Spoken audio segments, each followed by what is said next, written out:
Hey, hi. Can I ask, do you play any musical instruments? Yes, I do. I play the violin. Oh, you play violin. Do you teach the violin as well? Yeah. Actually, my studio is just right here. Oh, can we have a tour of your studio? Okay. Hi, welcome to my violin studio. Wow, thank you for showing me your violin studio. Oh yes, how can I address you? I'm Vivienne. Oh, hi Vivienne. Hi Vivienne teacher. Hi. So this is where you teach your violin? Yes. Wow, I see there are many violins over here. So can you do a quick introduction? What are these violins? So basically, these violins are like the violins that we make, from our workshop. We have a workshop in China and we make violins ranging from $100 all the way up to $20,000. This black violin is a silent violin. Actually, it doesn't really make much sound, so you can practice it at night. It's also an electric violin, so it's not the same as an acoustic violin.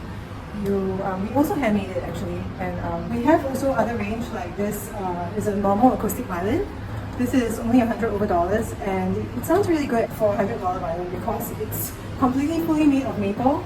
As you can see, it's really light and I would say pretty good for a $100 violin. Yeah. So the next range that we have, obviously there are different violin sizes because the violins are also catered for really small kids. So we have like kids that are 3 years old or even 2 years old. They can start with a 1/16 size violin. There is one 132 size violin size that we don't make because the smaller the violins are, the harder it is to make. And because we handmade all our violins, it's pretty much a challenge to make the smallest violins. So over here, this is the smallest violin that we have, and it's 1/10 size. 1/10 size. Wow. May I ask how many years have you been teaching the violin? I've been teaching violin for like 20 over years. Yeah. Wow, so I can say that you have taught many young children violins. Yeah. I wish I could remember every name I taught, but I don't. Let's say there's a parent who like to send the child to learn violin. Any advice that you can share with the parent? Okay, I would say that the parent needs to be really committed to the lessons, not the child, because the parent will be bringing the child here, and then if the child is really young, like say 3 to like maybe about 8 years old, I think constant reminders on practicing the violin and following up with the lessons are very important. So I think they just need to know if it's their own commitment actually more than the child's commitment. And then later, we work as a triangle. So the teacher, the parent, and the child will come together and groom this one child to be able to be the best they can be in playing the violin. Yeah, so that's my advice. Actually find the commitment and the time, and most importantly, the love for the instrument. Yeah, because like all musical instruments, it does involve a bit of hard work. Hey Vivienne, I also saw that there's a grand piano at your home. Yes. So do you play the piano as well? Yes, I do play the piano as well. Oh, so do you learn the piano first or learn the violin first? I started learning the piano first when I was small, and when I was about 3, I started with the piano and the organ, and then later the violin. So what's the difference between playing the piano and playing the violin? Well, there's so many differences. I think that you can see the notes on the piano, but you can't actually see the notes on the violin. Also, that on the piano there's like the bass and the treble, but on the violin there's like only treble clef that you have to read. Yeah. So after playing piano for many years, violin for many years, if let you choose one instrument, which one will you prefer? Of course the violin. I suppose it's because I feel like I'm in more control of the instrument than the piano, and I have definitely a greater and deeper connection with the violin than the piano. Yeah. Wow, okay. I saw that this is a very nice living hall. Yes. So what else do you use here? I mean, do you conduct piano lessons or performances? Yeah, we have performances every month for our students over here, and it's like usually packed out about 40 to 50 sometimes, but every month we actually have guest performers coming over to perform for us from other studios, like students from other studios or the teachers themselves or just musicians. Yeah, we just want to make sure that we have performance culture in our studio so that students can keep practicing their performances and be motivated to even try harder for their classes. Yeah. I know of some friends who learn music, learn piano, learn the violin, but they are scared of performing. So do you have any advice that can encourage people to perform more?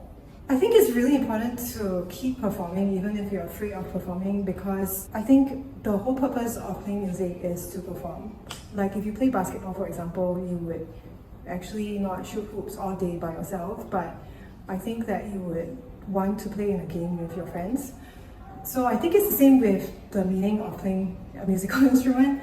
Like you would actually want to practice a lot at home by yourself, but it will be truly a gift for others if you can also perform and share what you have learned and Yeah, especially for some very gifted students or gifted people, they may want to share their talents with others. Yeah, it could make really a difference for someone's day, and like really brighten up the day for them. It could really brighten up the day for them. Hey Vivienne, I also see that there's one set of violin also on this side of your house. Can you share a bit what's the difference between the violins here and the one in the entrance? So the violins over here are a little bit higher priced because they are made with better wood, quality wood. Most of them are made by with European wood, and the makers have at least 20 or 30 years of violin making experience. So some of them are also not from our workshop. Like we have these ones. They are made by Vivienne, which is a Romanian company, and they supply tone woods, but we asked them to make some violins for us, ready-made violins for us. And these violins are very affordable. They're only like in a region of about 5,000 or less. So they're really good violins, and some of our customers and students that bought them have been very happy winning them. Wow, so among all the violins that you have, what are some of your favorite ones? My favorite one is obviously this one. This one is really, really light.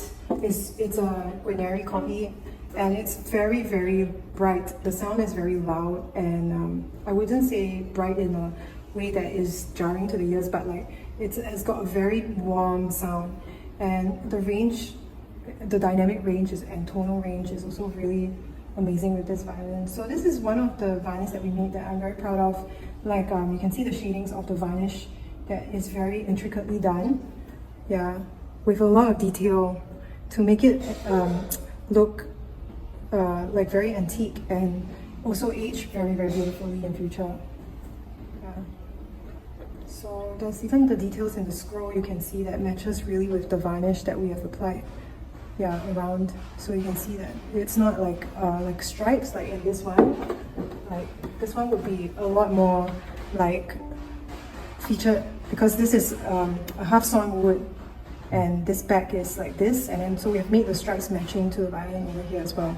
So you can see that every piece of violin that we make, actually in this series of violins over here, it's like really a piece of art.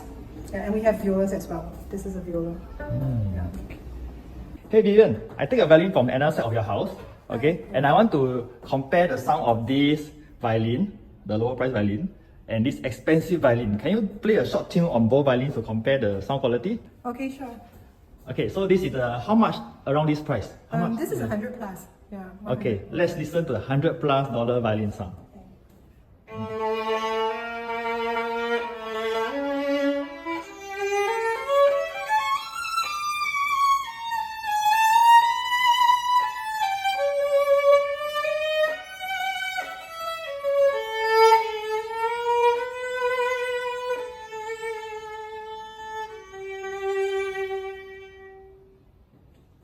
Okay, Vivienne, so this is the, how much is this? The higher price? This violin is about $10,000, so yeah. Okay, so let's listen to a $10,000 violin.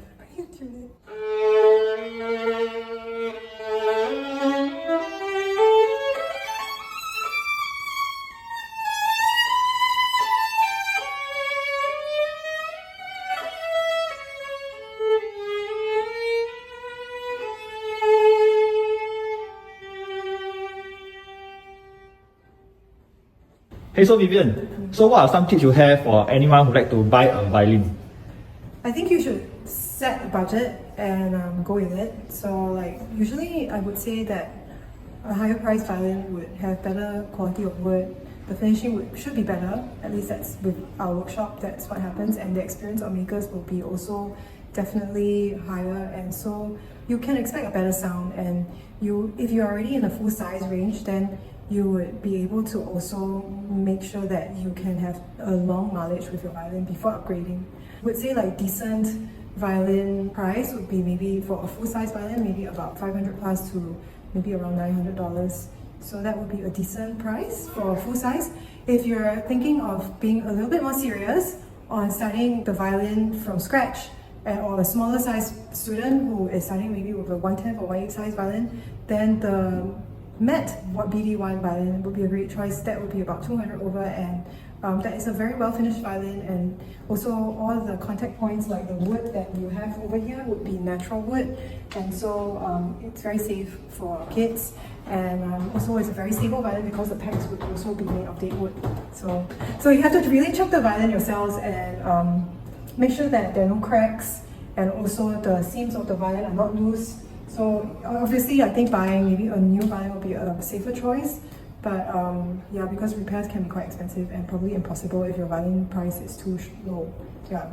So Vivienne, if anyone would like to buy violins from you, how can they find out more about your violins? We have a website. On our website is belcantoviolins.com, and on our website there's actually sound clips and audio samples for every model of violin, so you can really listen to it in the luxury of your own room and make an informed decision online. If you really have to come over and try out the violins, you are also more than welcome to come. So you just have to make an appointment with us. Alright. Thank you so much, Vivienne. Thank you so much for sharing your advice and your violins today. Hope to see you around in your concerts. Thank you for visiting.